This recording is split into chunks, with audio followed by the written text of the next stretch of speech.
O Ceará, cada vez mais forte, é o estado que mais cresce no Nordeste. Estamos atraindo novas empresas, ampliando o empreendedorismo e gerando mais oportunidades. E o desemprego é o menor dos últimos 12 anos. Governo do Ceará. Olá, nosso Focus Colóquio com José Guimarães, deputado federal pelo PT e líder do governo Lula na Câmara dos Deputados. José Guimarães é uma das vozes mais influentes do Congresso Nacional. Natural de Encantado, distrito de Quixeramobim, no Ceará, o advogado construiu sua trajetória como articulador político nos bastidores de Brasília, nos bastidores da política do Ceará e se prepara para um novo desafio, disputar o Senado pelo Ceará em 2026. Nessa edição do Focus Colóquio, Guimarães fala abertamente sobre sua intenção de representar o Ceará no Senado, os bastidores da articulação política no Congresso e aqui também, os desafios da base governista e o papel do Nordeste, do Ceará, nas eleições municipais e nacionais. Também analisa o cenário da reeleição de Lula, a tensão com o Centrão, a direita e os riscos do avanço da extrema-direita no Brasil. Uma entrevista com quem está no centro do poder e de olho nos próximos passos. Guimarães, muito obrigado pela sua presença, novamente. Há algum tempo fizemos aqui uma entrevista no Focus Colóquio, aqui no ambiente da casa de Vovó Dedé, mas foi uma entrevista assim, muito pessoal, em cima da sua trajetória, né, de sua origem lá em Encantado, sua origem familiar, sua tradição de formação na esquerda aqui no Ceará. Enfim, foi uma entrevista diferenciada nesse sentido, porque eu considerei importante exaltar essa formação de um político que se transformou em líder do governo Lula no Congresso, na Câmara dos Deputados, em um papel muito importante. Mas o momento agora é outro. A nossa conversa vai ser basicamente sobre política, principalmente do que virá, o que é e o que virá. Né? Conversava aqui antes da entrevista, conversava com o deputado, e a minha sensação é que a política brasileira está em ebulição. Ebulição não no sentido negativo, mas em ebulição no sentido de ninguém sabe exatamente o que virá. Né? Nós temos um presidente da República aí octogenário, na faixa dos 80 anos. Evidentemente que isso influencia no processo, inclusive pessoal, do presidente. Até não se sabe ao certo se o presidente Lula vai topar querer disputar um novo mandato, embora esteja posto hoje que sim, mas, enfim, são várias questões envolvidas e uma nova recomposição política que parece estar em andamento. Muitas pesquisas aí apontando um cenário negativo para o governo e trataremos disso tudo também, além da política do Ceará. Hoje, José Nobre Guimarães, como líder do governo Lula na Câmara dos Deputados, a gente observa uma situação lá, eu diria, delicada. Como é que está essa condução hoje? Como é o seu nível de negociação? A Câmara é um reflexo da política brasileira. Lá estão todas as forças políticas. E, como é próprio do parlamento, todo mundo precisa sentar para conversar. E a minha pergunta é em cima disso. Quando eu digo que está em ebulição, isso se reflete na Câmara dos Deputados também, nas suas negociações, nas suas articulações? Obrigado, deputado, pela sua participação. O que agradeço, Fábio, dizer que é uma alegria hoje discutir lato sensu a política. Naquela entrevista, como você mesmo falou, foi muito trajetória, vida pessoal, enfim. Mas acho que o momento do Brasil vive hoje, o Ceará, exige que todos nós que militamos possamos avaliar todas as possibilidades do que acontecerá com o país daqui para 2026. E tem um dado que tem que ser agregado nessa avaliação, que também tem uma dimensão grande, que é a inelegibilidade do Bolsonaro. Sim, fundamental. O julgamento que se processa no Supremo Tribunal Federal, na Suprema Corte. E me parece fato consumado, estou certo? Fato consumado. Não há como não condenar. Aliás, ele já está inelegível. Sim. Por outras razões, e, portanto, esse processo deve ser concluído até o final do ano, mas, independente do prazo temporal, o ex-presidente está inelegível. É claro que as duas principais forças de lideranças nacionais, hoje, querendo ou não, é o Lula e ele. É a vida real na política. O país todo se movimenta até agora em torno dessas duas lideranças, até porque disputaram a eleição e nós ganhamos por muito 2 milhões e alguma coisa de votos. Portanto, vai mudar esse cenário.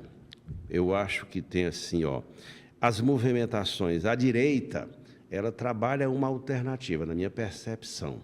Ela trabalha uma alternativa para se separar do Bolsonaro e ir para cima disputar com o PT, entre esquerda e direita. A direita, vamos dizer assim, civilizada, não do ponto de vista econômico, porque as ideias econômicas são as mesmas, mas do ponto de vista político, porque a turma do Bolsonaro é muito barra pesada lá no Congresso. E eles não. Nós temos uma direita lá dentro, mesmo uma banda do PL negocia conosco.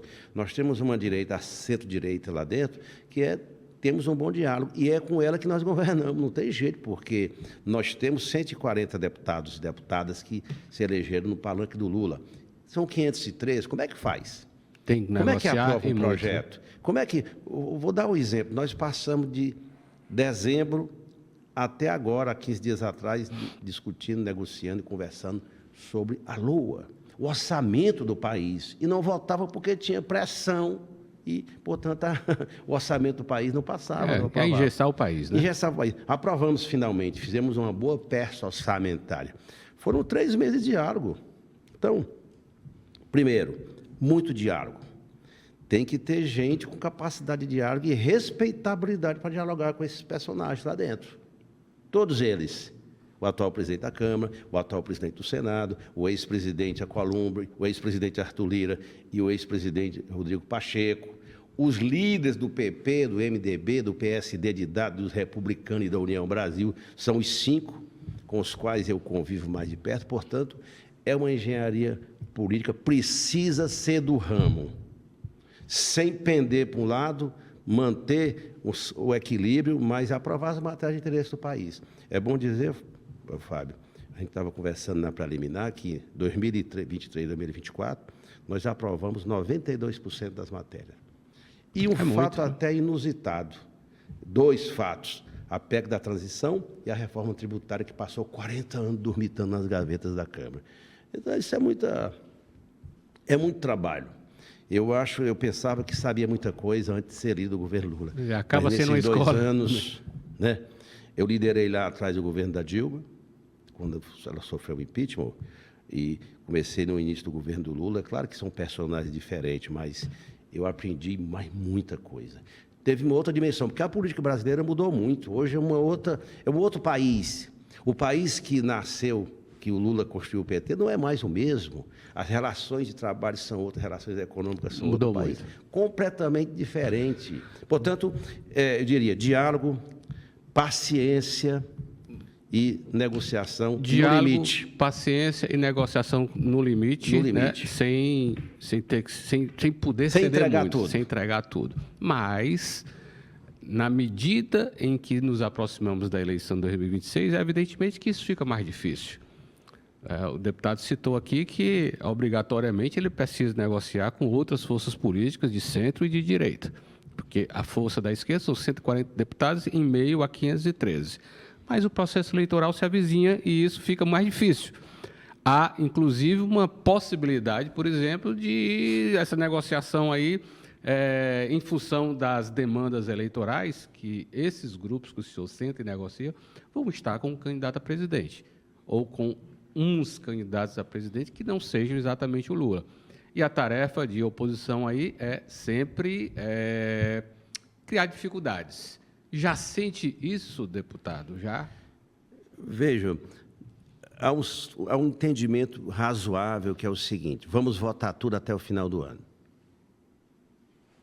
Isso é um entendimento geral. Geral. Né? Vamos apressar as votações no Congresso para chegarmos no final do ano só com uma coisa para votar: o orçamento de 2026. Pronto. Porque aí vai começar o 2026 na eleição, onde as forças políticas elas vão se reorganizar. Por exemplo, o que vai fazer? Qual é o candidato do PL, da centro-direita? Qual é, na sua opinião, deputado? É muito difícil. Eu acho que tem uma movimentação grande para o Tarcísio, governador de São Paulo. Arriscado, né? Perder o governo de São Paulo evidentemente, também? Muito arriscado, mas a política é a arte do risco também, né? Quantos riscos não se ganha sem arriscar. Não se arriscar. Você tem, eu acho que é uma possibilidade, eu acho que o estabelecimento econômico do Brasil, do país, quer um candidato com esse perfil para enfrentar o Lula. Tem a família do ex-presidente, minha avaliação que eu conheço deles lá, é muito difícil eles aceitarem um nome que não seja da Gema. Incluindo a esposa, a ex-primeira-dama? E o filho, o Eduardo Bolsonaro. Então, o que eles vão fazer? Eu percebo que é importante para o nosso telespectador. Eles vão levar, dizendo que o Bolsonaro é candidato. No último prazo, retiram. Como nós fizemos com Modelo Lula. Modelo. 2018. Então, copiando. E botamos o Haddad para botar um filho. Aí botaria um filho, entendeu? Eu acho que o PL, a turma do Bolsonaro. Porque o PL tem duas bandas. Tem a turma do Bolsonaro, que é a turma mais, digamos, difícil. Ninguém conta com eles lá dentro. E tem a turma do Valdemar, que é o Altineu. É, a turma que negocia. Por exemplo, toda vida que eu preciso de votos para aprovar uma matéria importante, por exemplo, o ajuste fiscal do final do ano, eu precisava de 10 votos para completar, não ter risco. Nós aprovamos, eu precisava de 257 votos. Nós tivemos 264. E mais 30 ausências, que as ausências contáveis. Então, eu retirei... As ausências contra, né? Não, conta para nós. Contra a favor. Contra a favor, porque não vota. Então, entendi. Então, nós tivemos 20 votos do PL. Eu chego por ali, nós precisamos. Então, porque também tem gente da direita, Fábio, que tem compromisso com o país. Não é essa loucura, não. Tem determinados projetos que interessam ao país. A reforma tributária também foi um sufoco para aprovar. A regulamentação, os interesses federativos, enfim. Então, nessas horas a gente chama. Ô, PP, vai dar quantos votos? É isso que eu faço. Então, o senhor está apostando que vai ter um embate dentro do próprio PL. Aí, vai. Porque está todo mundo aí no PL, os Bolsonaros, família e... Terá um embate para saber quem vai suceder o ex-presidente. É a minha percepção lá dentro. E os demais partidos... E o governador de São Paulo não é do PL, não é do PL, é do Republicano. Do Republicano. E o presidente da Câmara é dos Republicanos. E é do Nordeste, é da Paraíba. É difícil ele não apoiar o Lula na Paraíba. Então, tem esses problemas regionais que terminam interferindo. Você falou aí no PSD. O PSD de dado. Vou pegar o exemplo. Bahia, Ceará. Pega esses dois exemplos.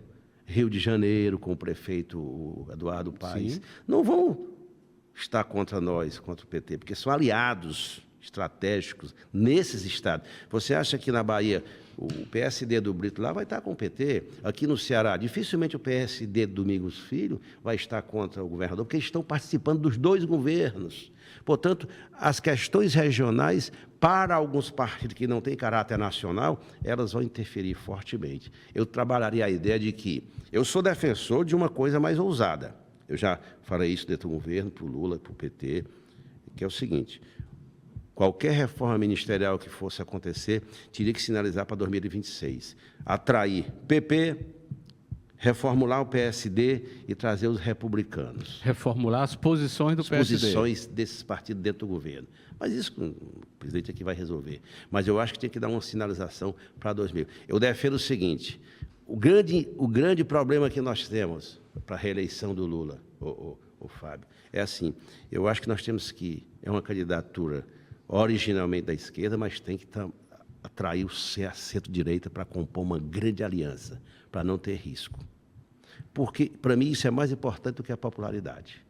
Nós já tivemos governos com alta popularidade de aprovação. Quando chega na eleição, pegamos o exemplo do Ceará em 2006. O ex-governador tinha quase 70%, eu me lembro da pesquisa, 72% de aprovação. Lúcio Alcântara. E o Cid começou com 6% e derrotou.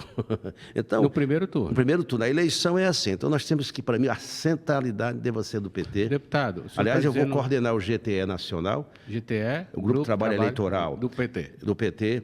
E eu vou trabalhar essa ideia. Priorizar senadores, discutir alguns estados e fazer composição nos demais, para preservar uma aliança ampla para 2026. O senhor colocou uma tese aí relevante que eu vou questionar. A popularidade não é importante, se ela for alta, mas citou o caso do Ceará, onde o governador Lúcio Alcântara tinha uma alta popularidade, aceitação, mas perdeu a eleição no primeiro turno. Mas uma popularidade negativa, o senhor não acha que é diferente? Que é o caso que parece... Se as pesquisas estiverem corretas, tem uma situação de crise de popularidade do governo. Isso não interfere negativamente, claro deputado? Que interfere, mas, na minha opinião, não é o decisivo. Sabe por quê? Você pega as duas pesquisas, a pesquisa única da Quest. Você tem um governo mal avaliado, e tem um presidente ganhando em todos os cenários. O que ganha com menos é 7%, pela figura dele, do Lula. Então, eu acho que... deixa eu falar uma coisa para o nosso telespectador e para você. Eu acho que nós vamos chegar no final do ano com a popularidade retomando da eleição no mínimo. Com base em quê, deputado? Com base no que vai ser entregue. Né? Ele já está... Houve um estancamento da queda, eu acho que já começa a reverter, né, em alguns estados. Portanto, a questão do imposto de renda é muito forte, o consignado e várias medidas que o governo está tomando no sentido de... E um problema central para nós que é a inflação dos alimentos. Eu acho que, a partir de agora, de junho para julho, o Brasil vai ter um plano safra recorde.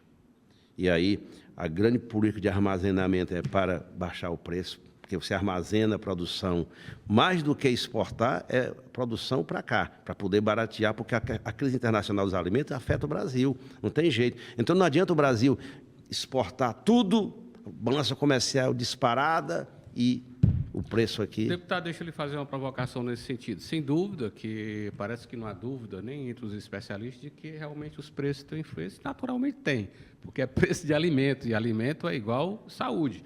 Mexe com a vida das pessoas, e é igual saúde e igual insegurança, né? Ou a violência. Mexe demais com o que há de mais importante, é a vida das pessoas. Mas a economia vai bem.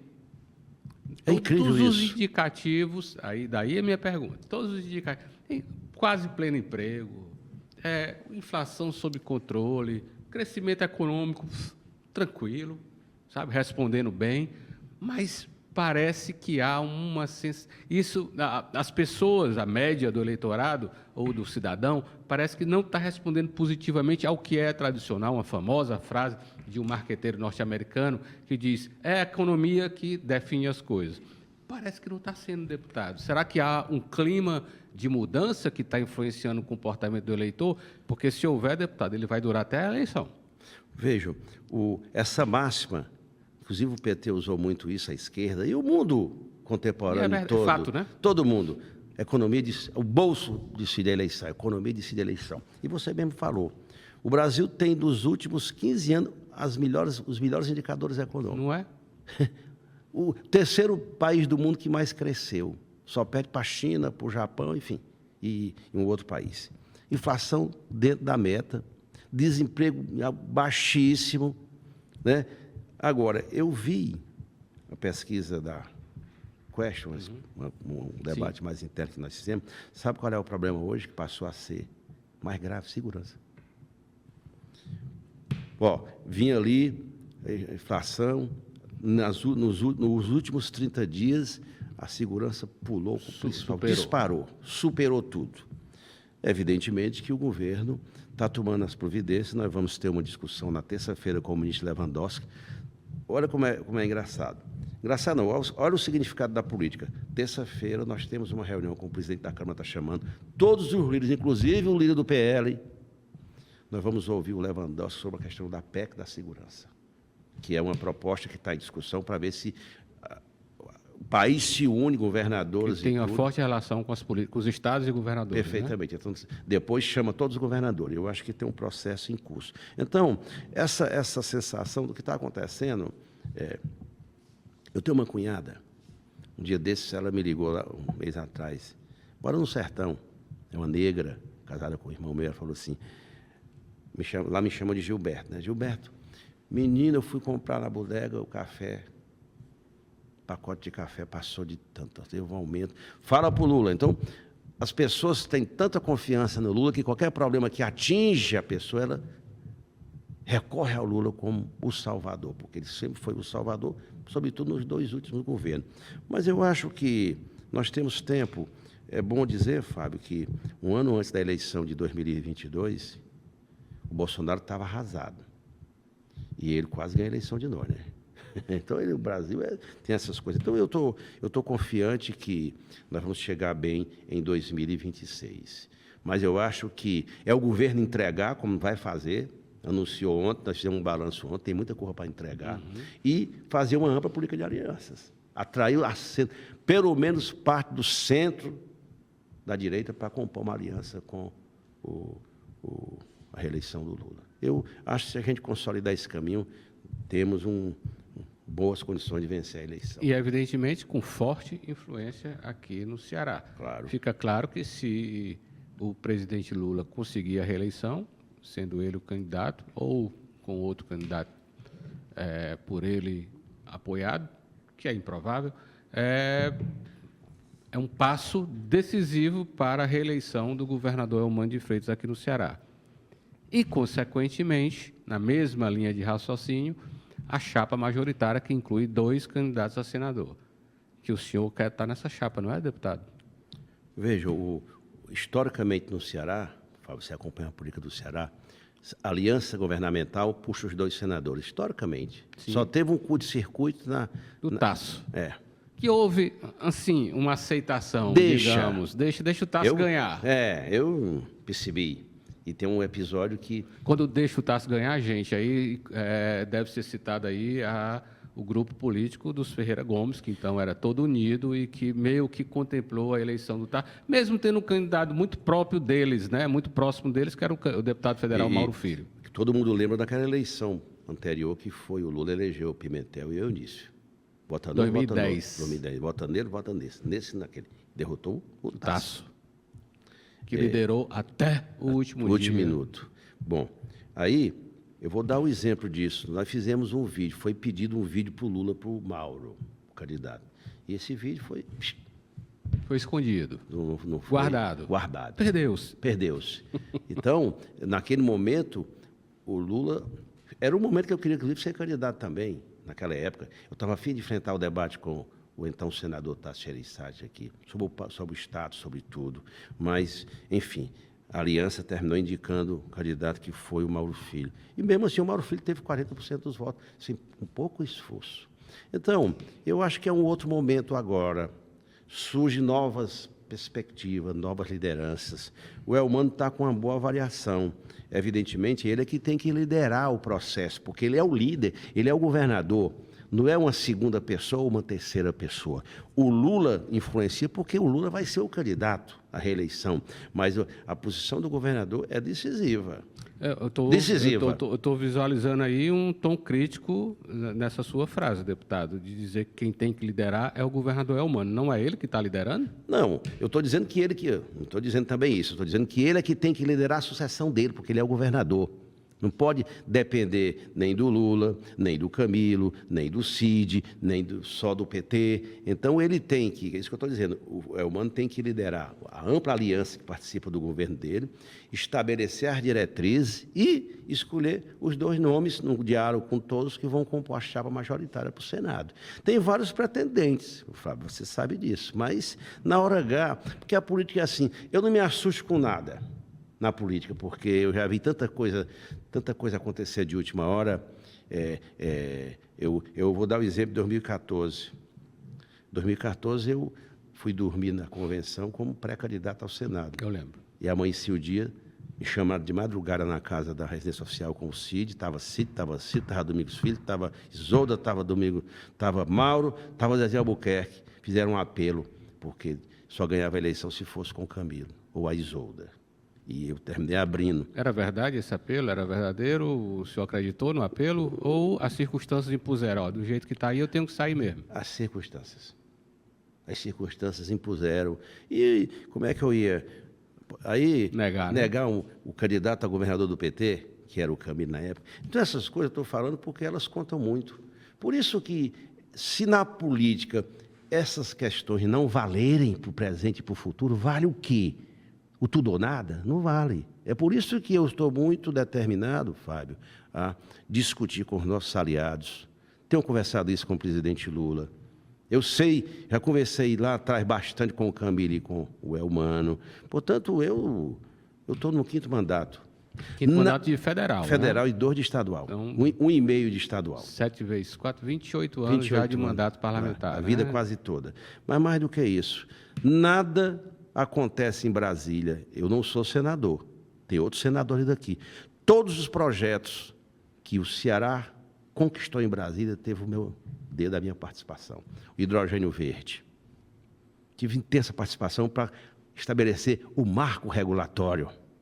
Senão, os que queriam investir aqui, a China, aquilo que já estava assinado, né, não saía, porque tinha que ter segurança, tinha que ter uma regulamentação. Nós já aprovamos. Transnordestina, eu fui autor do projeto. Garantindo, sabe o quê, para essa obra aqui no Ceará? 3 mais 7 bilhões. Obra fundamental. Está bombando, essa obra já passou lá no meu distrito Encantado, rapaz, um negócio impressionante. É tanto para ser senador, Piquet Carneiro. Toda vez que eu passo, eu paro e olho, porque eu nunca vi uma obra com a dimensão que ela tem, né? Nós fizemos a questão do Porto Pecém, né? Os investimentos que estão sendo feitos lá. Esse hospital universitário que o Eumano inaugurou, Fábio, nós colocamos várias emendas à bancada federal, eu articulo tudo. Então, eu já cumpro meio que esse papel, até na minha função como líder do governo Lula. Isso não significa, como fala, o PT quer tudo, o PT quer hegemonizar. Ora, mas o Ceará elegeu 62 prefeitos do PSB, elegeu 47 do PT. Deputado, qual é seu desenho de chapa com a sua presença como candidato a senador, com a candidatura à reeleição do governador Eumano, sobra vice e sobra outro candidato a senador nessa chapa majoritária. Qual é seu desenho partidário e o ideal de nomes? O PT vai discutir na hora certa, vai tomar uma decisão se ele indica a posição. Uma vaga para o Senado é do PT. Isso é fato. Isso é fato. Dificilmente o PT vai abrir mão disso. Não vai abrir mão. Que é o que já foi, né? Exatamente. Porque o pessoal... No passado não foi assim, lá atrás. 2010, nessa eleição do senador Pimentel contra Tasso, já exatamente. foi. Então, dois. Depois Cid Gomes, né? Uma vaga, e depois Camilo Santana. Com quem? Camilo Santana com... 2018. Esqueci. Deu branco. Deu. Bom, quando se fala em nome do PT, qual é o nome que surge? É o Guimarães. E, Fábio, eu estou a fim de enfrentar o debate aqui sobre o Ceará, sobre o papel do senador do Ceará. E, então, não é para impor nada, é para discutir na aliança. De vez ou outra aparece uma voz do além, as vozes do além. Não pode porque o PT quer tudo. Ora, mas foi o eleitor do Ceará que resolveu eleger o Eumano no primeiro turno. Não foi nós que decretamos por decreto, não. Foi o eleitor do Ceará que deu ao PT 47 prefeitos, inclusive o prefeito de capital, Fortaleza. Então, o PT tem força, tem presença e, evidentemente, que o papel do PT nessa eleição é fundamental. Eu sei o grau de dificuldade que nós tivemos para viabilizar a candidatura do Eumano lá em 2022. No começo, começou com 4, 6, foi um esforço monumental do PT e, claro, do governador Camilo Santana na época, senão não tinha eleito. E todo mundo esperava o segundo turno, que todo mundo ia aparecer no segundo turno como os resolvedores do problema. O eleitor disse, não, tá bom, chega.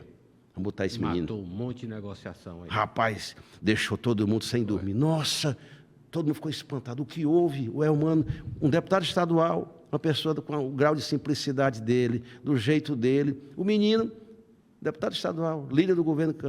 Foi terrível para o grupo político do prefeito, ex-prefeito Roberto Cláudio, né, que não precisou mais ser convidado para compor. Todo mundo queria aparecer no segundo turno. Não, só vai se eu for. Não precisou se eu for. O eleitor disse, eu quero logo no primeiro turno. Então, essas coisas na política do Ceará, elas precisam ser sempre relembradas. É por isso que nós temos que preparar um bom projeto. Eu tenho assim, eu penso... Vamos lá, deputado, só para lhe provocar a pergunta, né? O Zé Nobre Guimarães, um dos candidatos a senador, gente como o ministro Camilo Santana, como o pai dele, Eudoro Santana, se eu não me engano, até o próprio governador defende que Cid Gomes seja candidato à reeleição, seria a composição aí com o PSB, sobraria uma vaga de vice nessa chapa majoritária. E 2 suplentes de cada candidato, não é? Como é esse desenho, deputado? É possível tratar disso hoje? O que o Camilo tem dito, inclusive para mim, que, evidentemente, a chapa, o Cid, a vaga é dele, candidato à reeleição. O Cid tem declarado publicamente que não quer ser candidato. E apontado um nome, né? É apontado um nome. Quando ele declara isso e aponta um nome, os demais pretendentes se sentem no direito de discutir na aliança os seus nomes. Então, nós temos outros nomes que estão sendo debatidos.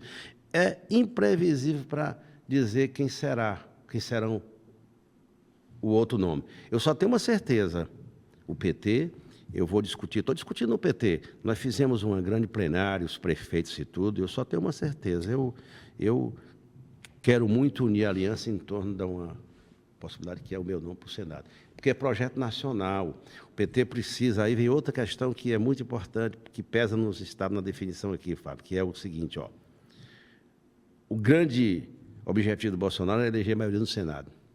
Eles querem pegar os ministros supremos. Eles falam isso para nós. Passa pelo Senado isso, Passa né? pelo Senado. Então, nós não podemos deixar o PL, não é nem o PL, os bolsonaristas terem maioria no Senado. Isso é o que está sendo discutido. Então, é muito importante. E nós temos aqui, em alguns estados, que é chave para eleger senadores do nosso campo, inclusive do PT. Nossa meta é eleger 15 senadores. Além dos 9 que vão continuar lá, dos 8 que vão continuar. Portanto, é projeto nacional. O Lula tem dito isso, a Gleice tem dito isso. Nós vamos elencar nossas prioridades. Onde vamos disputar a eleição? No caso, Ceará, Piauí, Bahia, e vamos discutir Rio Grande do Norte, porque a Fátima já foi reeleita. Tem o Maranhão, que vai ter um consenso em torno do nome do PT lá, do Flávio Dino, o atual governador. E tem outros estados que nós vamos compor. E onde é que vamos ter? Tem uma discussão sobre São Paulo, com o Geraldo Alckmin e o Haddad, se compõe uma chapa lá, que é o estado-chave. Portanto, e é aqui que nós temos condições de eleger 2 senadores da base aqui, um do PT no Piauí, na Bahia, em Pernambuco, um e um do outro lado, do PSB ou do... O senhor já tratou disso com o presidente Lula, o caso do Ceará, sua posição, sua demanda? Já. E o Lula já disse 2 vezes na frente do Camilo e do Elmano, fala, senador, aquele jeito dele. Portanto, eu estou muito... Quem fala assim não é gago, né? Não é gago, né? E eu vou contar outro segredo político para você, para o nosso telespectador. Quando o Lula decidiu o Camilo ministro da Educação, estávamos lá, eu, o Camilo e o Elmano. Eu estou falando isso pelo grau de transparência que nós temos que ter na hora dessa definição aqui do Ceará. E o Lula olhou para mim e disse, Guimarães está piscando. O Guimarães não vai ser ministro pelos seus méritos. Está ouvindo o que eu estou dizendo, Fábio? Disse na frente do Camilo e do Elmano. O Guimarães, eu não posso tirar ele da Câmara. Ele conhece aquilo como ninguém. Portanto, Guimarães, você não vai ser ministro da articulação pública pelos seus méritos, porque eu quero que você... Pelas suas qualidades como articulador, né? Pronto. Aí eu disse, presidente, o senhor não me deve nada, eu estou num projeto, eu só quero do senhor uma coisa. Quando for em 2026, eu quero disputar o Senado no Ceará. Na frente do Elmano e Camilo. Dos 2. Aí eu você já conversou com o Camilo e com o Elmano? Eles estão ouvindo a conversa aqui. E o que é que eles disseram? Ouviram. Portanto, essas coisas, Fábio, elas precisam ser sempre relembradas, porque a política, muitas vezes nós temos uma mania de esquecer o passado. Não, o passado tem que servir de base para o futuro, porque você quer construir posições acertadas. Portanto, é esse cenário todo. Não é o problema da política do Ceará. Mudou muito, tem novos personagens. É legítimo o Cid chegar e dizer que tem um nome, um deputado federal. Ok, é legítimo eu disso querer também. Eu defendo a tese de que chega uma hora que o Elmano tem que chamar e dizer o seguinte, aliança, quem vai para vice... Quem vai para primeiro suplente de um e outro, quem são os 2? Tem vaga, até porque tem outros partidos que já estão no governo, tem outras posições estratégicas aqui em Fortaleza e tudo. Então, eu estou nessa linha, Fábio, mas de bem com a vida, de bem com a política e alegre e satisfeito para fazer qualquer enfrentamento aqui no Ceará. Deputado, o senhor falou já na entrevista que diversos problemas afetam a conjuntura política de maneira muito direta, citou a insegurança ou a insegurança pública como ponto fundamental, que me parece também um caso muito grave aqui no Ceará, né? E, evidentemente, isso é histórico, sempre se reclamou muito que o crime não é local. O crime, quando se fala em facções, em crime organizado, isso não é uma questão localizada. Porém, em alguns estados, como é o caso de Goiás, e o governador Ronaldo Caiado tem levantado muito, o problema lá de violência não aparece entre os primeiros colocados quando se faz pesquisa sobre os principais problemas que afetam a população. O que fazer diante disso, deputado, é uma coisa premente, e é premente porque toda vida aparece segurança quando é problemático, e saúde, porque mexe com a vida das pessoas. É o bem maior da humanidade, que é a vida. Deputado, aí o senhor já falou que tem aí um encontro, essa discussão vai chegar ao Ministério da... O que é que pode ser feito a nível federal, deputado, para amenizar a situação dos estados? O crime que acontece aqui, deputado, se tem uma facção lá em Juazeiro do Norte, ela está na Paraíba e está em Pernambuco. O crime não se organiza por estado, ele se organiza pelos negócios e pela região, deputado. E tem estados que têm uma presença mais sólida do crime, como é o caso do Nordeste, Ceará e Bahia, porque também o Ceará é rota. Tem uma questão geográfica aí importante. O Ceará, por bem e por mal, é rota estratégica para a economia do estado, pela ligação para o mundo aqui sair. Tudo, né? Para a África, para a Europa, para os Estados Unidos, a localização geográfica. Mas é curioso, deputado, o que o senhor está falando, porque essa saída é pelos portos. Pelos portos, mas é isso mesmo. São federais, viu? Um deles é federal, exatamente, que é o Porto do Pecém. Então, o que eu acho que tem que ser feito? Primeiro, tem que fazer uma ação unificada nacional. Tem uma coisa que é o seguinte, nenhum governador quer pedir à Força Nacional a segurança, quer tirar a autonomia do Estado, e nem o Estado quer ter, a União diz que é competência dos estados conforme a Constituição tratar da segurança pública. Então fica essa coisa mal resolvida. Tem que ter um alto grau de unidade nas ações para combater o crime organizado.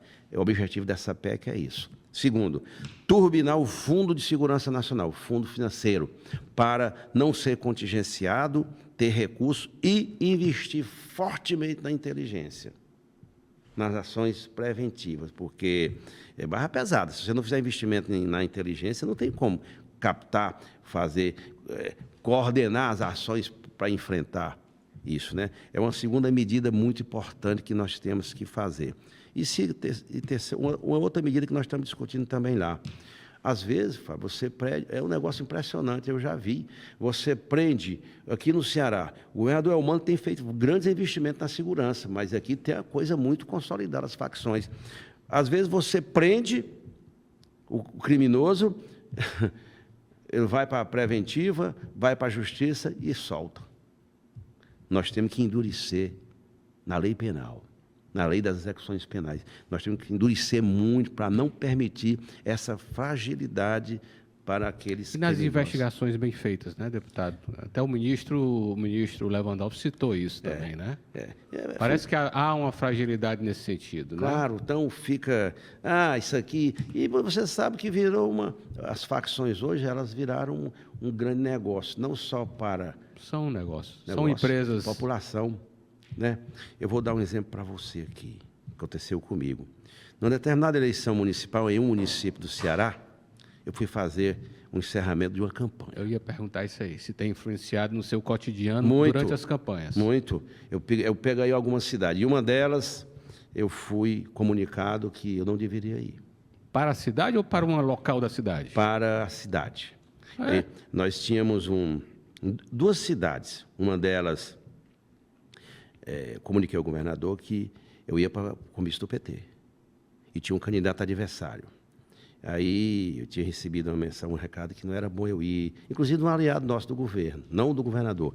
Mas eu fui, avisei, eu cheguei lá, tinha escoltado. Cheguei lá para o evento do PT, a polícia estava acompanhando.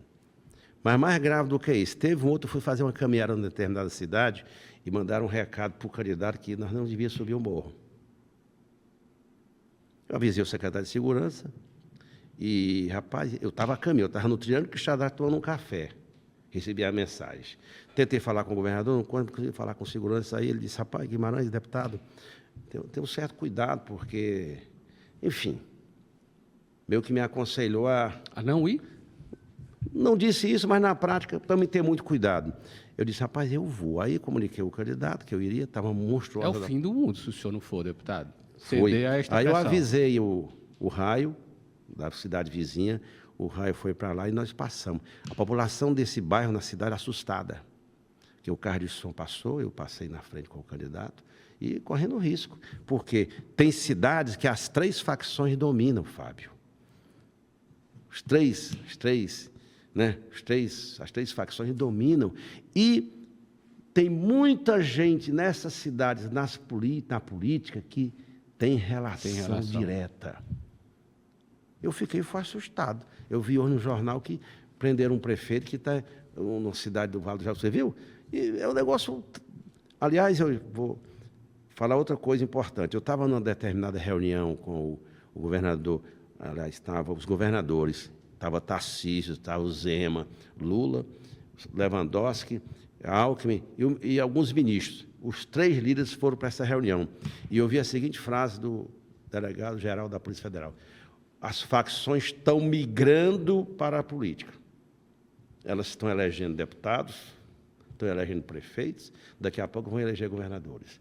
Há que se fazer alguma coisa, porque a nossa sociedade está perdida nesse mundo desumano, onde os jovens são atraídos e eles começam a dominar muitos territórios. Por isso que tem que ter ações muito enérgicas. Mudar a lei de execuções penais, fazer fortes investimentos, como eu falei, unificado. E presença unificada não tem que ir. O senhor gosta A PEC é nesse sentido que nós vamos chamar os governadores para conversar. O senhor gosta dessa proposta que foi apresentada pelo deputado aqui, seu colega Danilo Forte, de transformar determinados atos de facções, como o que aconteceu aqui, queimar carros de empresas que fornecem serviços de internet, às vezes atacar delegacias, né? Atacar ônibus naqueles momentos e tal, transformar isso, caracterizar como ato terrorista? Ou crimes hediondos. Ou crimes hediondos, o senhor concorda com essa linha? Eu acho que tem que fazer. Aliás, quem atenta, isso vale para os dois lados, quem atenta contra a vida e contra a democracia, não pode ter perdão. É a minha opinião. Eu acho que nós temos que endurecer, sim, evidentemente respeitando a legalidade, as leis, mas com muito rigor na investigação para que a gente possa debelar. O país, muitos estados da federação estão contaminados. Onde você vai? É impressionante, né? Até nós estamos aqui numa região, na Barra do Ceará, aqui do lado, Pirambu, Nossa Senhora das Graças e tal. São regiões muito... Esses problemas de ataques à empresa de internet começaram a acontecer aqui, por sinal, nessa região. Então, eu acho que nós temos que ter muita sensibilidade em um momento como esse. Eu vou jogar todas as minhas fichas lá no Congresso. Essa reunião de terça-feira que eu estou anunciando aqui em primeira mão com o ministro Lewandowski, a ministra Gleice, com todos os líderes do presidente da Câmara, nós vamos apertar. E vamos discutir o novo modelo de segurança pública, através dessa PEC. Alterar as funções, porque pode ser alterado, não pode esse negócio. É responsabilidade dos estados, se virem. A União não tem dinheiro, se virem. Não pode ser assim, porque é um problema nacional, não é mais só do estado do meu, do Ceará. É um problema nacional e tem que ser enfrentado nacionalmente. Deputado, Já falamos demais, hein? Não, vamos finalizar aqui. Eu queria uma leitura sua sobre o governador Eumano de Freitas. O senhor fez aqui algumas menções, mas o governador, enfim, aquela velha frase, conhecida frase de que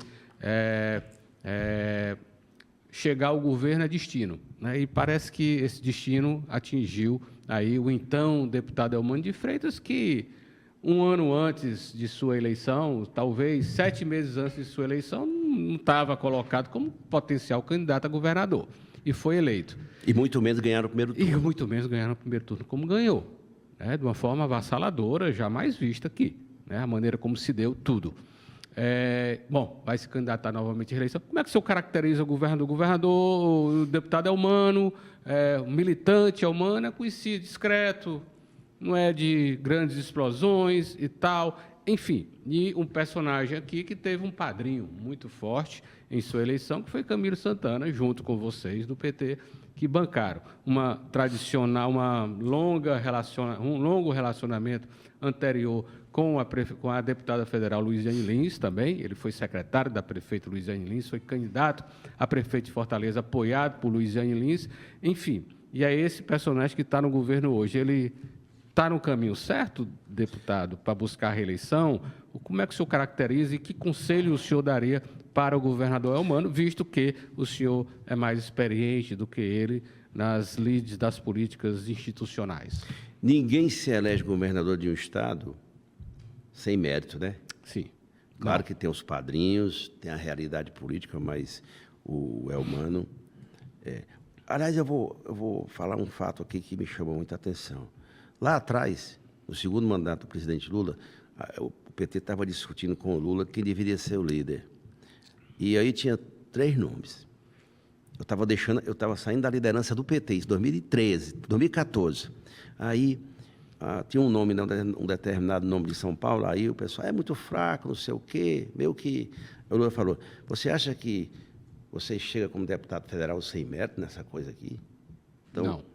Estou citando esse ano para dizer o seguinte, o Elmano é um militante histórico, ele teve todos os méritos, porque uma campanha, ela não é só o padrinho, ela é a conjuntura, é o padrinho, mas é o candidato também.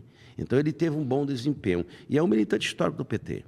2, uma personalidade política que, Fábio, eu convivo muito com ele, de uma simplicidade fora do comum. Eu nunca vi. Ele sabe ouvir o governador? Sabe, ele é de uma simplicidade assim extraordinária. Ele ouve muito. Todas as vezes que eu converso com ele, eu pondero as coisas, falo as coisas, digo coisas que pessoalmente para ele, para o bem dele, porque eu penso que o Elmano acontece, são coisas de Deus. Minha mãe tem 99 anos, ela sempre falava assim, né?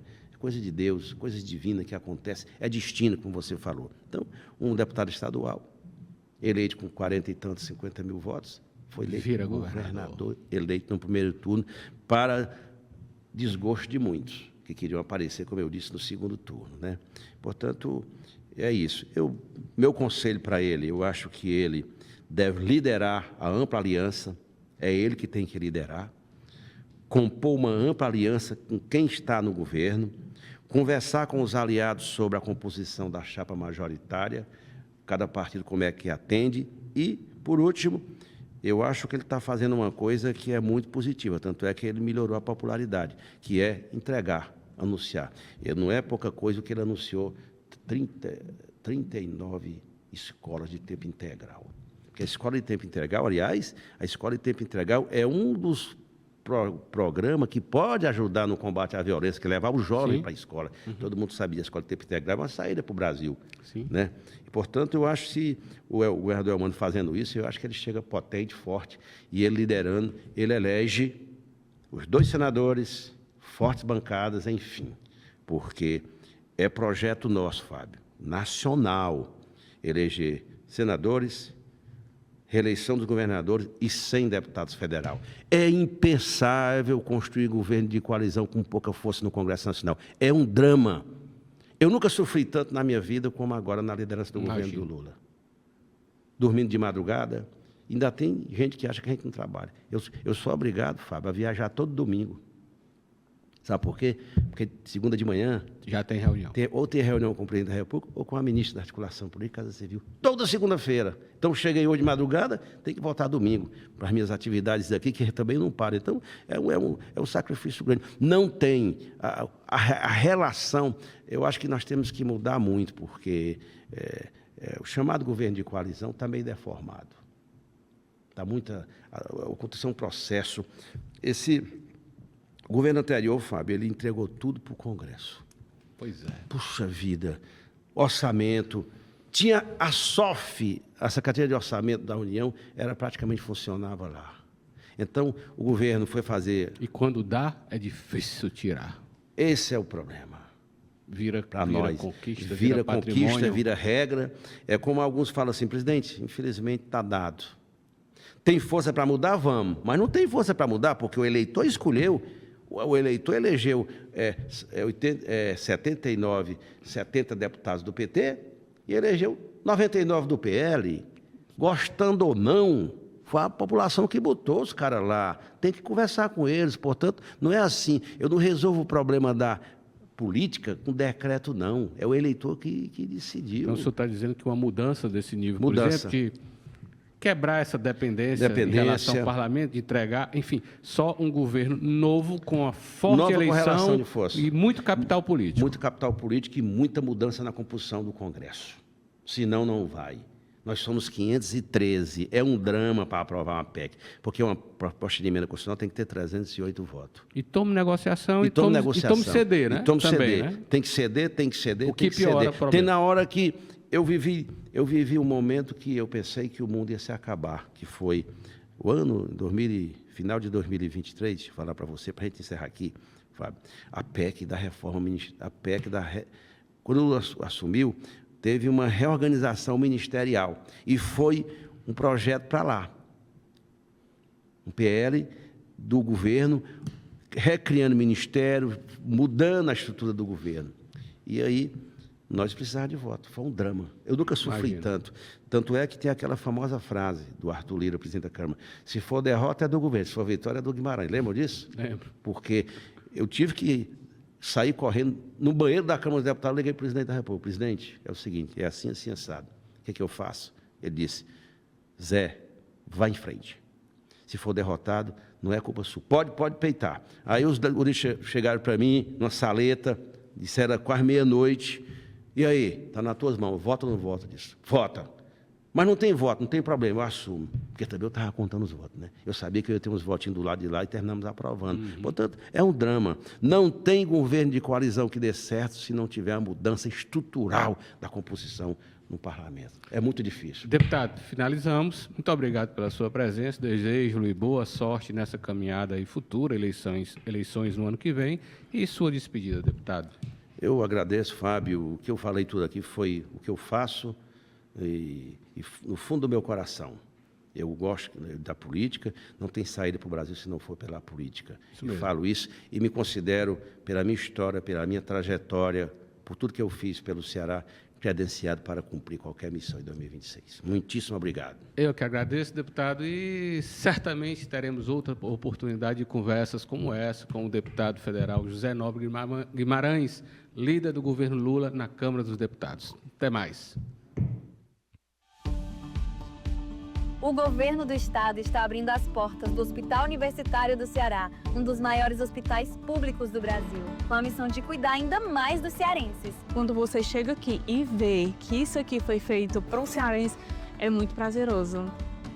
São 832 leitos, diversas especialidades como oncologia, hematologia e urologia, além de cirurgias vasculares, com profissionais qualificados e equipamentos de ponta. Nós vamos conseguir, com um equipamento desses, mudar a vida de muitas pessoas. A gente tem um profissional qualificado para ser uma das maiores referências desse país. É o governo que não para, transformando a saúde do Ceará, impactando a vida de quem mais importa. Você, cearense. Tem uma estrutura que até agora eu estou sem palavras para descrever. É magnífico. É tipo sinônimo do novo hospital. Magnífico. Governo do Estado. Cuidar das pessoas, avançar o Ceará.